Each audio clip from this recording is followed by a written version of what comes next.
పెట్టే అదే నేనేం పెట్టాను అధినేత ఏం చెప్తే అది రామభక్త హనుమాన్ లాగా అదే పడేస్తానని చెప్పాను. దాన్ని సెల్ఫ్ ఎక్స్ప్లెనేటరీ అంటారు. అంటే రెండో క్వశ్చన్ అడగడం లేకుండా పెట్టేది. దాంట్లో ఏం పెట్టాను, అధినేత ఆజ్ఞలను తప్పకుండా శతావేశాన్ని పెట్టాను. అంటే అర్థం ఏంటి, మీరు అర్థం చేసుకోవాలి. నాకు మాట్లాడతానికి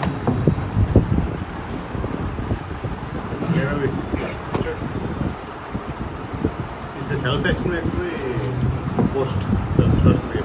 మంచి క్వశ్చన్ లేదు. బాస్ ఏం చెప్తే బాస్ ఈజ్ ఆల్వేస్ రైట్. అంతే కదా. నేనైతే అనుకోను సార్, ప్రస్తుతం నా బాస్ ఆయనే కదా. Boss is always right. Hitler కూడా రైటే. జర్మనీ